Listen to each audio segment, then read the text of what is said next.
I think this is a very valid question. How do you sleep when you have a lot of ear piercings? Because I can understand why it would seem like it would be uncomfortable. It's really only annoying when you are healing something, or in my experience, like certain types of jewelry, certain styles can be a little bit more uncomfortable. You kind of have to figure out how to make it comfy for yourself. For example, everything on this ear is fully healed, and when I wear a stud in my conch, there is like absolutely nothing uncomfortable about sleeping on this side. This is my oldest cartilage piercing. It's like 8 years old, and I recently put these 2 rings in it.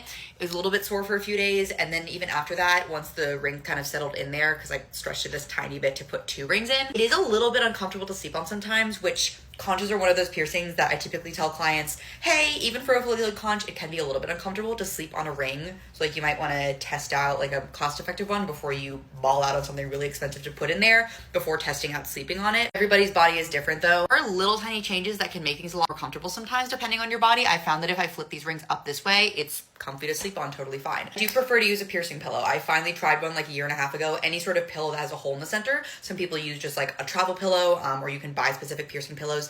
Anything that's gonna alleviate the pressure off of your ear from your head, because your head does weigh about 8 to 10 pounds. But also a lot of the times I don't sleep with a piercing pillow, especially if I'm sleeping over at somebody else's house I'm not bringing my piercing pillow with. And I find that you just kind of adapt to figuring out ways to be comfortable. For me, that might be almost using my arm like a piercing pillow, and this just like comes very second nature. I'm not like actively thinking about it. Like also, you know, when you just kind of adjust and you figure out what's comfortable to sleep, same thing. I've just, my ears are on my mind, whether it's consciously or subconsciously. I find there are just certain positions where naturally there's not really pressure being put on my ear. Also, like with the certain styles of jewelry things, certain piercings are more comfortable to sleep on than others. You just kind of get used to it, figure out what works. And also, you know, you're not getting all these ear piercings at once. And one piercing at a time, you kind of figure out how it's comfy to sleep. The most annoying part is when you have a fresh piercing, especially if you don't use a piercing pillow. It's really, if you get a piercing in the hard cartilage, especially certain areas like the outer edge of the ear, it is so important to not sleep on them. If you have the longer bar they pierce you with for swelling in, and then you start sleeping on it, it's gonna shift the angle. There is a degree of kind of no going back once the damage has been done. So it is really important to try to not sleep on your healing piercings. And I do think a piercing pillow is the easiest way, but plenty of people with plenty of ear piercings don't use them. Just kind of figure out what works for you and what's comfy, I guess.